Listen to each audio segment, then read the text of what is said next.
heridos. Y por otro lado, la suerte que iban a tener los militares heridos, sobre todo cuando caían en manos del enemigo. Entonces entra el mundo a la Primera Guerra Mundial con 2 convenios de Ginebra que están protegiendo a los ejércitos. Muy bien. Es necesario que llegue en 1929 para que se firme un tercer convenio.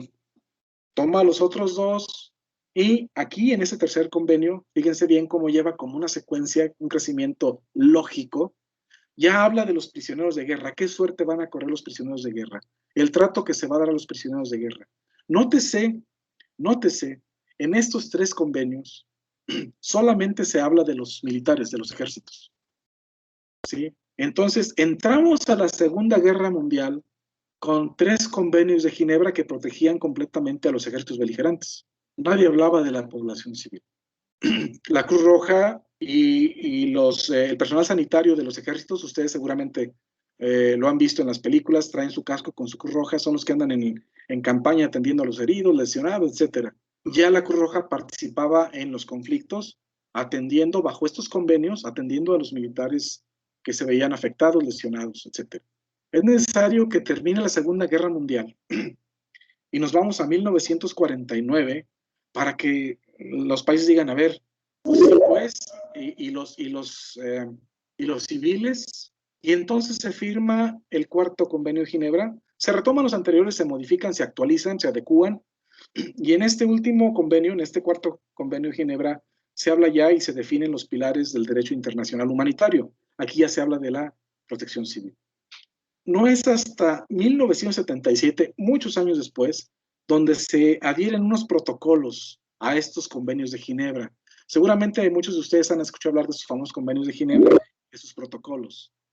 Hay 3 protocolos actualmente, bueno, pero en 77 se firmaron 2 protocolos adicionales que reforzaban la parte de los convenios de Ginebra. Recuerden que ya a esas alturas, en 77 ya había 4 convenios y en uno ya se hablaba de el personal civil. Es hasta el 2005 cuando se adopta un tercero, pero bueno, de alguna manera solamente este tercer convenio inserta un nuevo distintivo. Había distintivos de la Cruz Roja, de la Media Luna Roja y otro de un león rojo, por ahí que se usaban en distintos países con diferentes creencias religiosas para no causar problema, ¿sí? Y a partir del 49 se nace el logotipo de Protección Civil y luego en el 2005 se inserta uno nuevo más, el diamante rojo, pero el tema no es así. Hasta aquí vamos en la línea del tiempo y espero que vaya yo siendo claro en cómo todo el mundo se peleaba, todo el mundo se agarraba a patadas y se daban de coscorrones, pero nadie había pensado seriamente en cómo proteger a la población civil. Lógicamente, parte de los ejércitos pues, se dedicaban a eso, pero no había protocolos, no había formas, no había organización para hacerlo.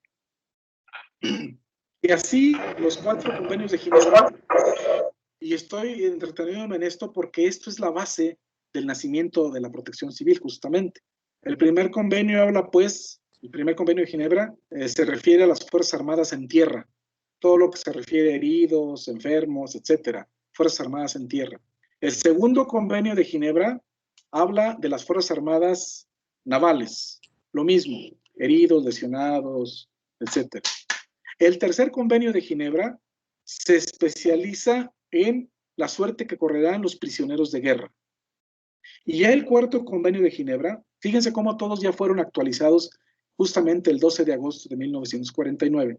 Y entonces este cuarto convenio de Ginebra habla ya y trata el asunto de la protección de vida a las personas civiles en tiempos de guerra. En ese momento era tiempos de guerra. Muy bien. Así están los convenios de Ginebra. Y vienen los 2 protocolos importantes.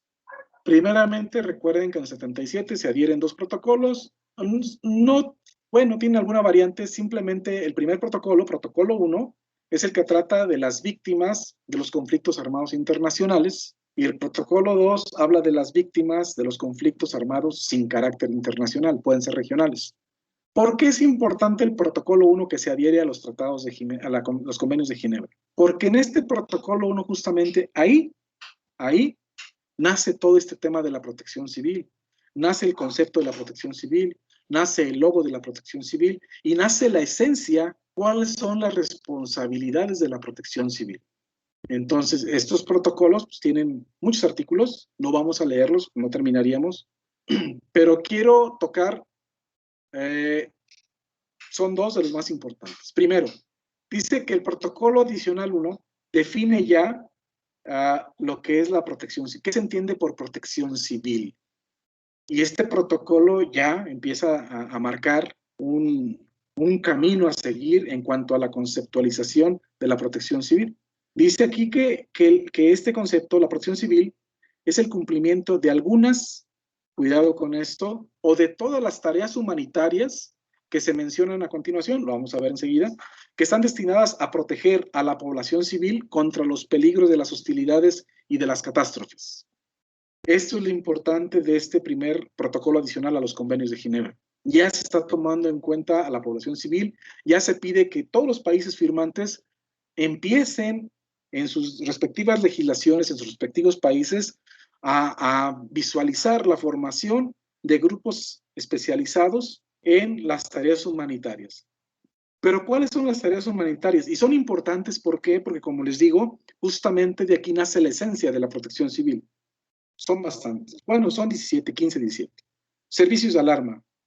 La evacuación, que puede consistir en evacuación de algún sector de una ciudad o de pueblos enteros, como se ha visto en algunas situaciones. Habilitación y organización de refugios. Ya hay, con esto, o debe haber ya un ente especializado en todo lo que son refugios, darle seguridad a la población civil. Aplicación de medidas de oscurecimiento en tiempo de guerra, pues hay que oscurecer para que no sean ubicados algunos blancos, que ahorita pues ya con los proyectiles que se tienen y la tecnología militar, pues ya le pegan al que quieren pegarle sin chistar. El salvamento, que significa poner a salvo lo que no se ha dañado. Los servicios sanitarios, es otra tarea humanitaria, incluidos los de primeros auxilios y asistencia religiosa. Esto es muy importante. Por eso verán que en algunas ciudades de protección civil se ha hecho el esfuerzo, por ejemplo aquí en Irapuato, de tener un sistema médico de urgencias municipal. A la falta o al exceso de servicios, pues se tiene que hacer esta actividad. Y asistencia religiosa, miren, rápidamente les platico como experiencia, tuvimos aquí en Irapuato hace algunos años, 2, 3 años, la llegada de muchos migrantes hondureños, guatemaltecos, salvadoreños. Llegó tal cantidad que, bueno, logramos atender 10,200 personas aquí en Irapuato, todos ilegales, todos que venían en una caravana, pues sí, desde Centroamérica. Lo declaramos nosotros una emergencia humanitaria. Y entonces abrimos varios refugios temporales para darles asistencia.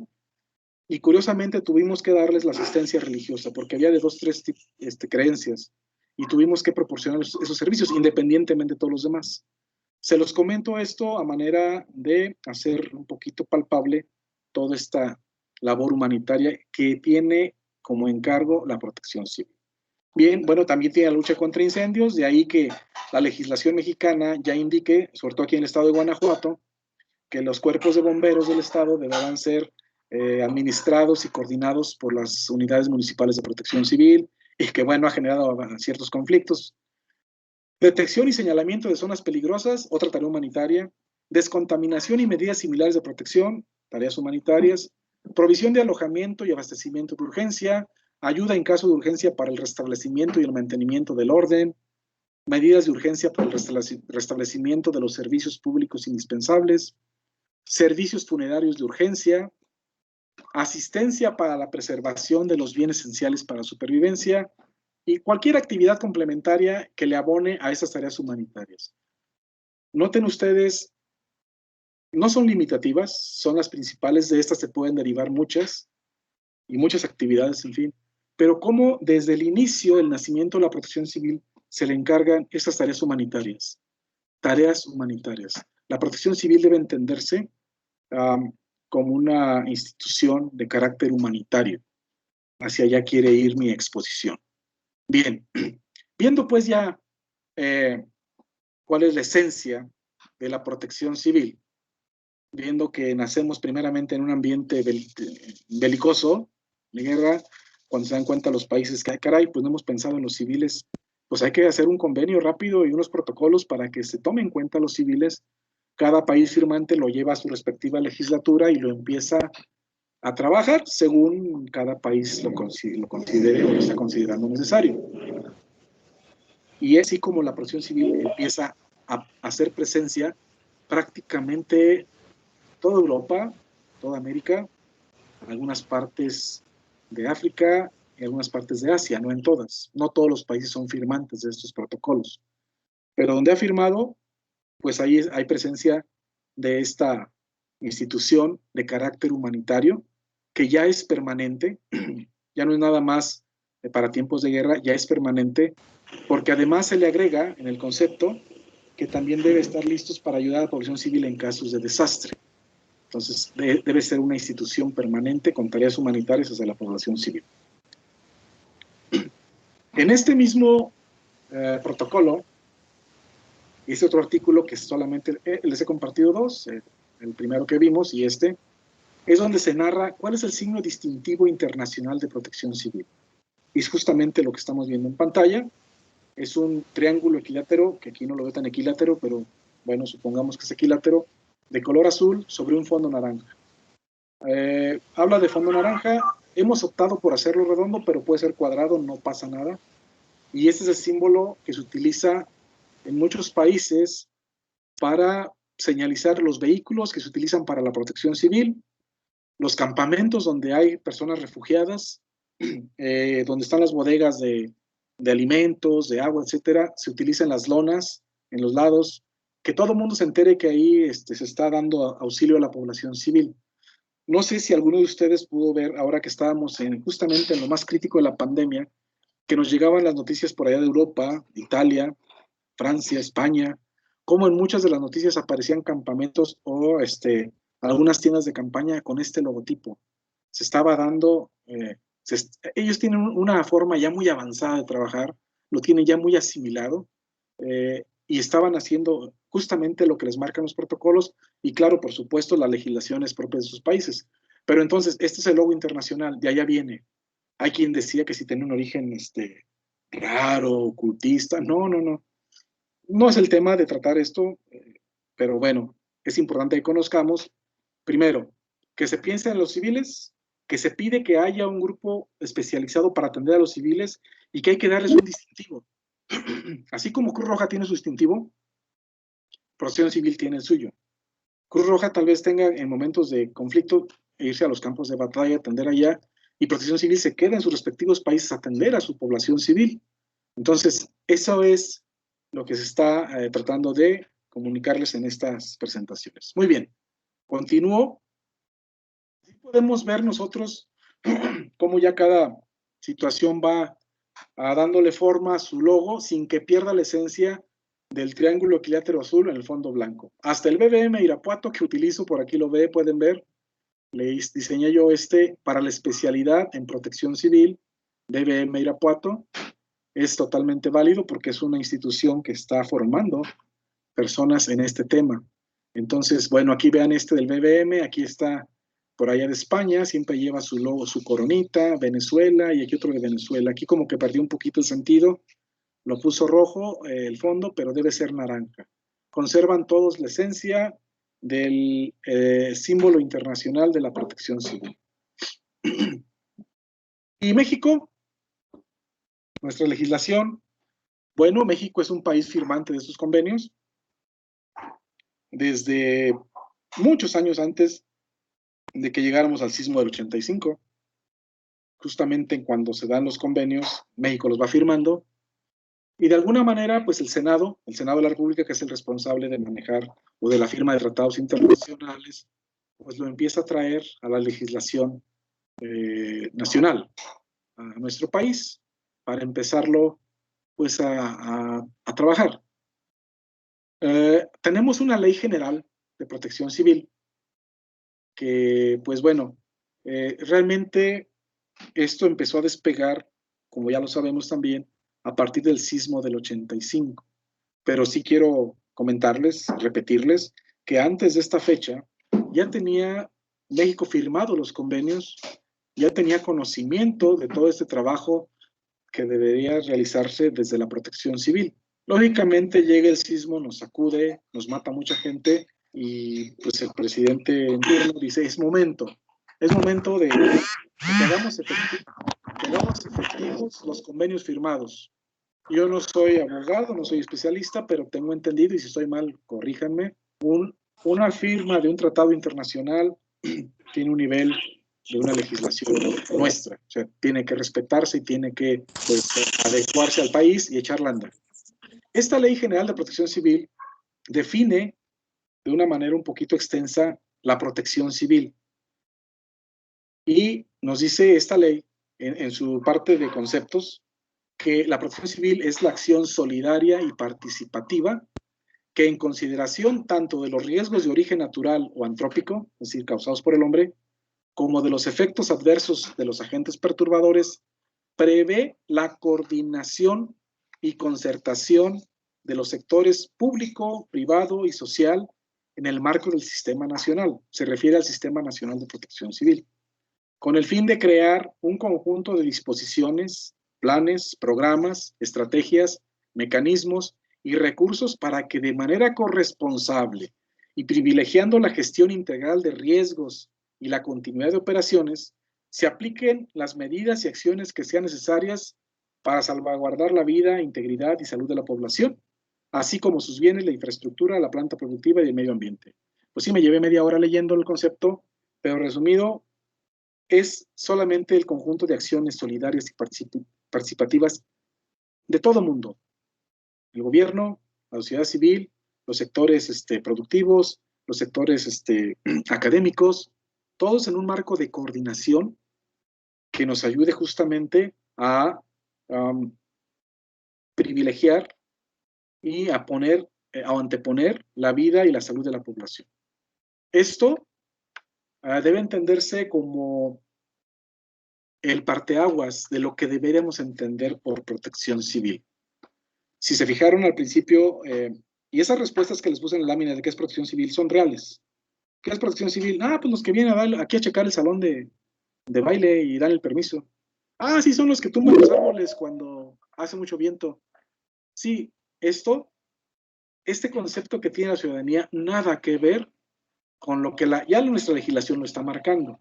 Por eso nació mi inquietud de este foro, y pues sí, aproveché su invitación para exponerles mi inquietud, exponerles mi punto de vista de cómo en el BBM, por esta carrera, esta especialidad de protección civil, tenemos una oportunidad maravillosa, ¿sí?, de encauzar adecuadamente probablemente a los futuros profesionales de la protección civil, ¿por qué no? Hay varios muchachos que les está gustando esta materia, y podrían ser los futuros coordinadores municipales o los coordinadores estatales, pero que podamos sentar las bases de una adecuada conceptualización y comprensión de lo que realmente es la protección civil. Bien, hay varios artículos, también no vamos a ver toda la ley. También quise reproducirles aquí el artículo 3 de esta Ley General de Protección Civil, y dice que los distintos órdenes de gobierno tratarán en todo momento que los programas y estrategias dirigidas al fortalecimiento de los instrumentos de organización y funcionamiento de las instituciones de protección civil se sustenten en un enfoque de gestión integral del riesgo. La gestión integral del riesgo, y lo voy a mencionar más adelante, se vuelve la espina dorsal de todo el trabajo de la protección civil. Y bueno, en nuestro marco jurídico de la protección civil en México, porque hay una ley general con su propio reglamento, hay leyes estatales ya con sus propios reglamentos. En este marco jurídico general de la protección civil se indica la gestión integral del riesgo como eje rector de las actividades. Se establece también una estructura organizacional. Habla de un sistema nacional, de sistemas estatales y sistemas municipales de protección civil. Está marcando ya una estructura organizacional. Se establece también la formación de consejos de protección civil, tanto nacionales, estatales y municipales. Estos consejos, bueno, interviene la ciudadanía, intervienen diferentes dependencias, incluso de los 3 niveles. Intervienen los académicos, intervienen los investigadores, intervienen los técnicos. Por ejemplo, aquí en Irapuato, el Colegio de Arquitectos, de Peritos, pertenece a Protección Civil, Comisión Federal, pertenece al Consejo Municipal, y así. Ya la ley marca, y tiene un sentido, que lo vamos a ver adelante, tiene un sentido por qué darles estructura y establecer cuál es el eje rector. También en este marco jurídico se establece la obligatoriedad de establecer las coordinaciones nacional, estatales y municipales de protección civil. Ha pasado por muchos nombres, Jefatura de Protección Civil, Dirección de Protección Civil, pero la ley lo marca como coordinación y tiene su sentido. Recuerden que la Protección Civil es una institución de coordinación. No es el que sabe todo, es el que debe reunir a los expertos para que juntos se haga un equipo y puedan atenderse las diferentes situaciones. Entonces, se establece ya la obligatoriedad de que sean coordinaciones, tanto a nivel nacional, estatal y municipal. Se establecen varias facultades en toda la legislación, como por ejemplo visitas de verificación del cumplimiento normativo en la materia, porque también es importante saber, todos lo sabemos, que ya hay varias normas oficiales mexicanas que están rigiendo el comportamiento respecto a la protección civil. Hay una muy especializada en cuanto a guarderías y centros de atención infantil. Esto, pues, derivado de lo que sucedió en la ABC. Y bueno, hay otras normas, la norma 8, la norma 3, etc. Entonces, ya hay facultades a la institución de protección civil para realizar visitas de verificación. También se establece en esta legislatura, o en este marco jurídico, perdón, la posibilidad de la participación de los particulares organizándose. Ya pueden, de hecho, a lo mejor yo soy de los beneficiarios de esto, sigo siendo consultor y seguramente entre ustedes habrá algunos consultores también. También se establece la obligatoriedad del fomento de la cultura de la protección civil, de la formación ciudadana, de la asesoría a los diferentes sectores. Es una obligación de la institución de protección civil fomentar la cultura de la protección civil. Primera, que dejen de pensar en este tipo de conceptos como, sí, pues son los que andan ahí arriba de los árboles cortándolos, ¿sí? Y que empiecen a pensar en una forma más de protección comunitaria, que se piense en formar brigadistas vecinales, brigadistas comunales, que cada colonia pueda tener un grupo de brigadistas bien entrenados, bien asesorados por la Autoridad de Protección Civil y que sean los primeros respondientes en caso de una emergencia, en caso de una situación de riesgo. Y bueno, eso sería parte de la difusión de la cultura. Y bueno, aquí vale también recalcar, que también lo sabemos todos, que la protección civil involucra a todo mundo, a todo mundo. Muy bien. También se establece en este marco jurídico la elaboración de diferentes programas de protección civil. Muy bien. No sé si hasta aquí vamos bien o hay alguna pregunta. ¿Estoy siendo claro? ¿Hay algo que aclarar? Estoy a sus órdenes. No hay manos levantadas, ingeniero. De acuerdo. Gracias. Continúo. Los retos al día de hoy. Ok, estamos hablando no de cambiar, a lo mejor de redireccionar un poquito la conceptualización de la protección civil en nuestro país, que es lo que nos interesa. Darle un sentido lógico a lo que dice desde su origen, actividades humanitarias, a lo que dice nuestra legislación, ¿sí? Que prácticamente dice lo mismo, y esto representa retos importantes. Puse aquí algunos, no todos, hay varios más. ¿Qué percibo como reto número 1? Falta de personal debidamente formado. Necesitamos personal que elabore, que dedique su tiempo, que trabaje en estas instituciones de protección civil, pero que esté debidamente formado. Y es aquí donde los BBMs van a aportar bastante. Y qué bueno, yo cuando vi este proyecto del BBM, y que incluso fui invitado a participar, me encantó la idea, porque esa es una de las grandes necesidades que se tienen hoy por hoy en nuestro país. Gente debidamente formada, incluso gente especializada, y si quieren, le pongo aquí el punto en la gestión integral de riesgo. Paramédicos sí tenemos, combatientes del fuego sí los hay, rescatistas también hay, pero gente que esté profesionalmente formada en la gestión integral del riesgo, que sepa gestionar, que tenga la habilidad de coordinar, de saber negociar, de saber dirigir la orquesta, y válgame la expresión, en situaciones de riesgo o de emergencia. Entonces, para yo lo veo así como un gran reto, la falta de personal debidamente formado. Otro podría ser la falta de conciencia política sobre la responsabilidad de protección civil. Es triste ver, sin nombres, sin nada, cómo en la oportunidad que he tenido de recorrer algunos sitios, tenemos a una área, ni siquiera coordinación, ni siquiera jefatura, un área de protección civil en algunos lugares, con una persona, un teléfono y sin nada más, que se dedica, lógicamente, a firmar los permisos para fiestas patronales, para cosas que son útiles, pero no son del todo importantes como para un funcionamiento efectivo de la protección civil. Entonces, esa falta de conciencia política nos lleva a tener eso. Algunas instituciones de protección civil bastante limitadas, sin conocimiento incluso de exactamente para qué están ahí. Es más, sin uniforme, sin ningún logotipo, sin nada. Una persona sentada por ahí en una silla con un teléfono y es todo, párale, tú eres protección civil. Pero es, primero, falta de la conciencia política. Y bueno, a lo mejor se entrelaza con la falta de personal debidamente formado. Pero aunque tuvieras personal bien profesional, si no hay esa conciencia política, pues no se va a dar. De hecho, yo siempre he dicho, y lo digo con todo respeto, que las posiciones de coordinación de protección civil nunca deben ser un puesto político, siempre debe ser un puesto técnico, concursado, entre gente que se convoque para ver quién tiene la mayor capacidad de ocupar esas posiciones. Otro reto que tenemos también, que estoy percibiéndolo así, es la conciencia y responsabilidad ciudadana. Nos tocó a nosotros hacer algunos trabajos en las colonias, buscando formar justamente los brigadistas vecinales.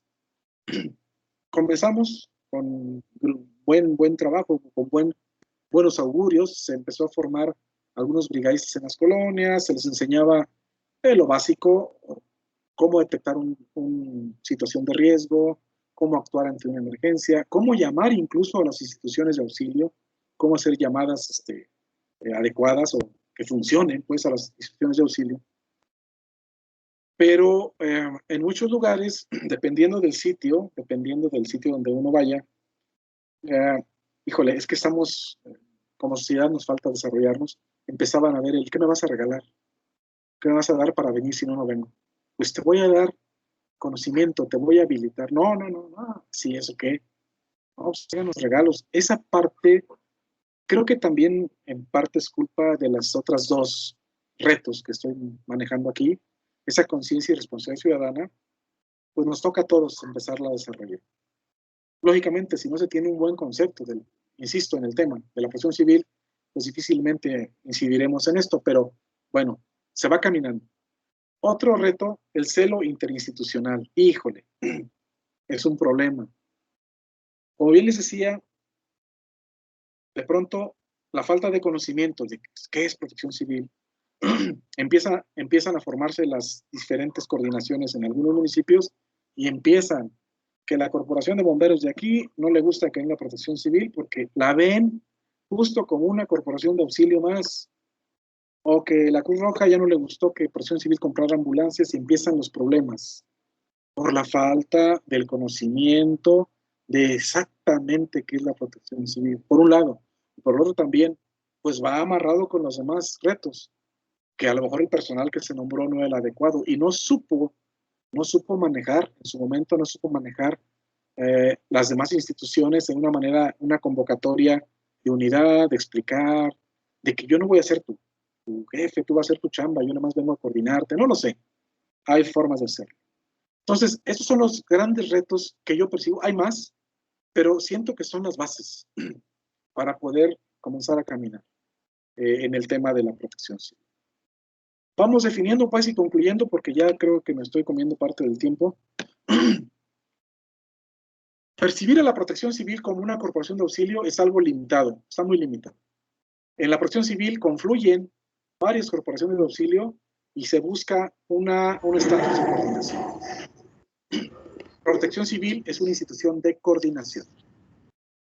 Todo lo que hemos reflexionado hasta ahorita debe abonar abandonar las prácticas reactivas. ¿A qué voy con esto? Nos hemos capacitado muchos en la parte reactiva. Yo voy a ser un bombero especialista, entonces necesito que se queme una casa para demostrar que soy un bombero. ¿Sí? Yo soy un paramédico de alta especialidad. Pues necesito que haya lesionados para demostrarlo. No porque esté mal que se capaciten o que se especialicen, no, al contrario. Necesitamos de más profesionales certificados. Pero tenemos que abonarle, como dice el recuadro rojo, impulsar la parte preventiva con un desarrollo de nuevas políticas públicas, con un trabajo más profesional de las coordinaciones de protección civil para que pueda ir empujando a la parte preventiva. Y no olvidar que el eje rector es la gestión integral del riesgo. Yo concluyo, pues, espero haber podido transmitir este pensamiento que, insisto, no es decir alguien está mal, yo estoy bien, no. Es mi perspectiva que la experiencia me ha dado y a la que le quiero abonar para que podamos caminar, abonarle sobre todo en beneficio, discúlpenme, beneficio de la gente, pues que tenga necesidad de un auxilio y que tenga necesidad de formación para estas actividades. Cuando se habla de la coordinación por parte de Protección Civil, no significa desplazamiento de mando. Y es ahí donde viene a veces el celo. ¿Sabes qué? Protección Civil va a coordinar. Ah, no, tú a mí no me mandas. No te voy a mandar. Te voy a decir en qué momento entras tú, porque yo soy el director de la orquesta, pero vamos a hacer un conjunto, vamos a hacer un comando unificado, vamos a hacer una actividad de equipo. Falta trabajar esa parte. La responsabilidad, cierro con esto, de Protección Civil es preservar la vida, el entorno y el medio ambiente por medio de una adecuada gestión integral del riesgo de desastre. Señores, mi ponencia, espero haber sido productivo, espero no haberles generado alguna confusión. Si la hay, pues estoy a sus órdenes.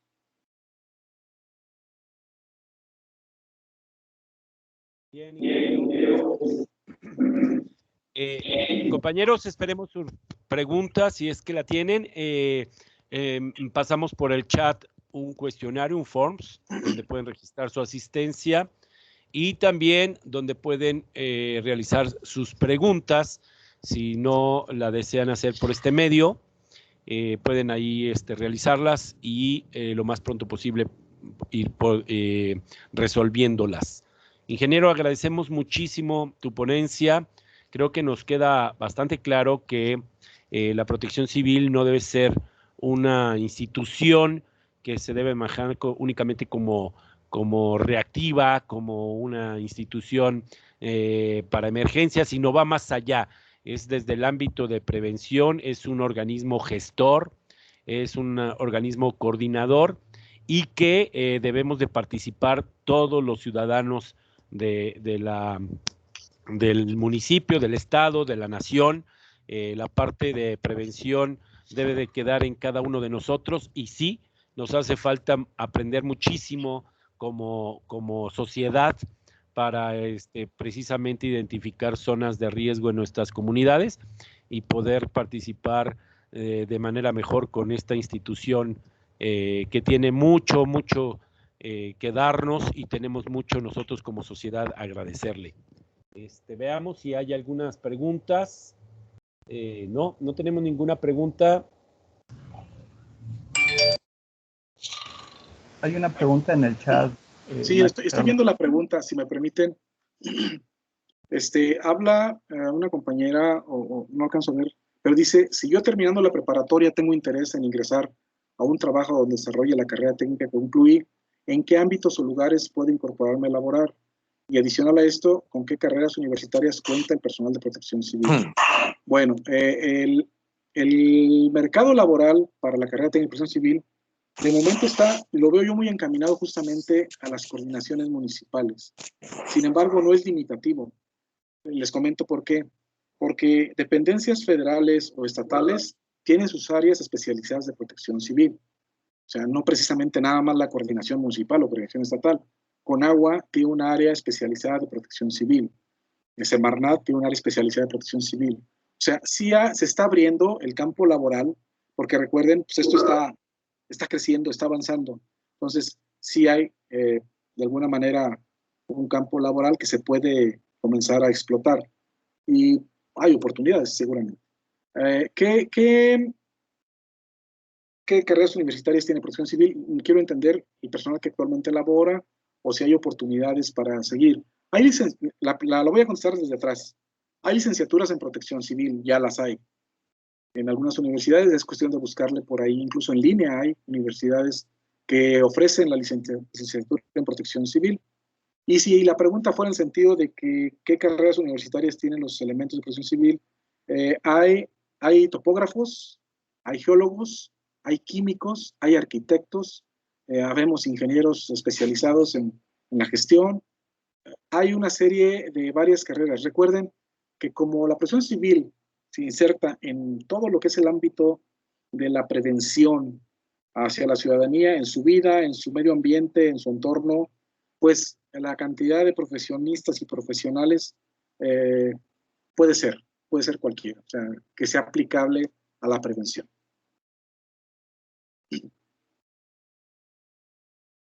¿Se fortalece el Estado de Derecho al capacitar las corporaciones de protección civil? Sin ser un especialista del derecho, siento que sí.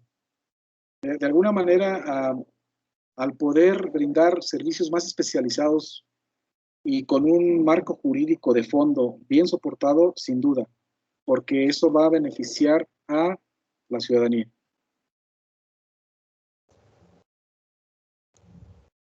¿Qué debe saber un experto de protección civil para aplicar los primeros auxilios en una situación de riesgo? Debe saber, la gente que trabaja en protección civil lleva la formación básica. Son 4 temas básicos, sin que sean limitativos. Primeros auxilios, combate a incendios, prevención y combate a incendios, búsqueda y rescate y evacuación. Se les dé esa formación. Es la formación básica, incluso que se pide para las brigadas de las empresas, la básica. No son limitativas. Puede haber más formación, puede haber manejo de materiales químicos peligrosos, manejo de emergencias químicas, etc. No sé si queda clara la respuesta. Si hay alguna otra duda, estoy a sus órdenes.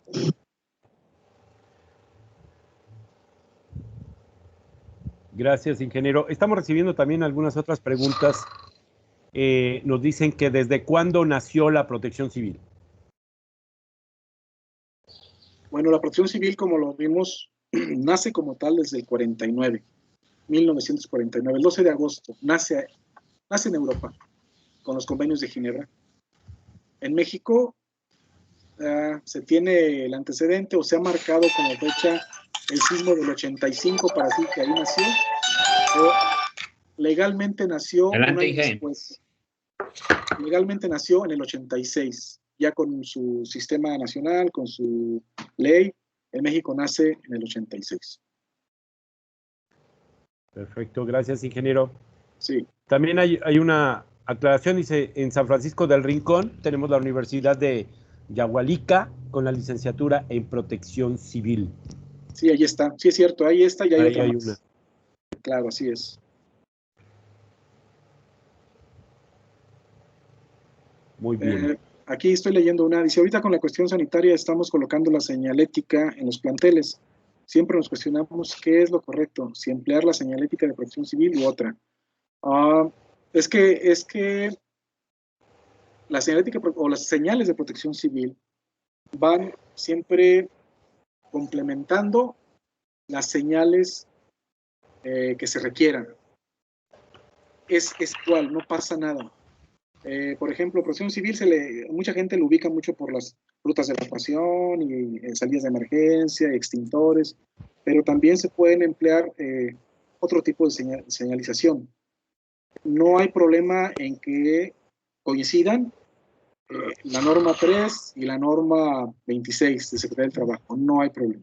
Incluso la norma de salud también marca algunas señalizaciones. Perfecto. Tenemos otra pregunta, ingeniero. Ahí en el chat. Es de, quisiera seguir incursionando en la profesión de protección civil y saber más lugares donde pueda elegir para continuar la universidad. Trabajar en Cruz Roja y llegar hasta la ONU. Felicidades. No sabes la necesidad que tenemos de personas así. Bueno, ya veíamos que hay varias universidades que ofrecen la licenciatura en protección civil. Con esa licenciatura puedes buscar algún trabajo en Cruz Roja o incluso especializarte como paramédico, nivel A, nivel B, depende, o especialista. Te vas en Cruz Roja y te puedes llegar a la ONU a trabajar en los campos de atención de refugiados, etc. Con alguna especialidad en medicina táctica, por ejemplo. Puedes tomar algunas opciones. Tomar la licenciatura de Protección Civil o definitivamente especializarte en un trabajo de atención prehospitalaria a nivel especialista.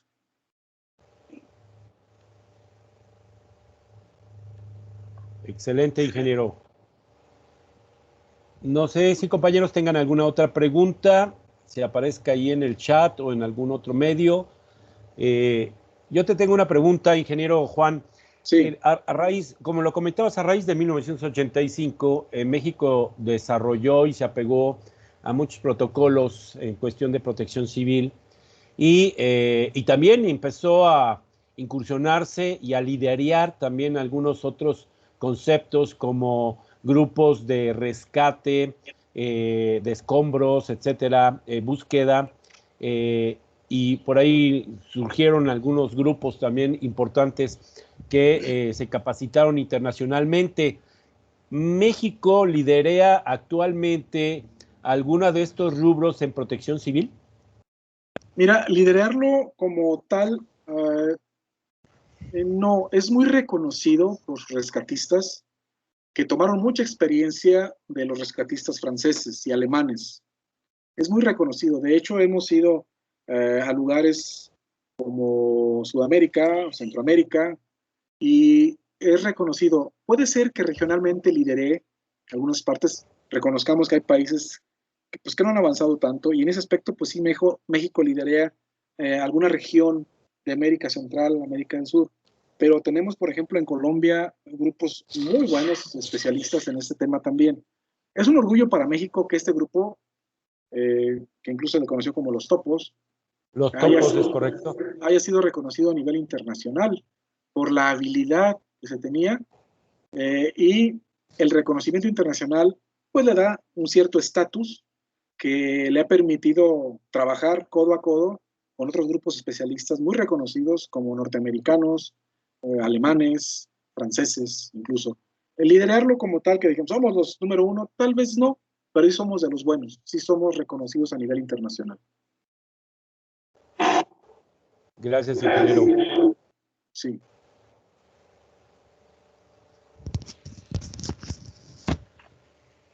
Muy bien, creo que ya no tenemos más preguntas.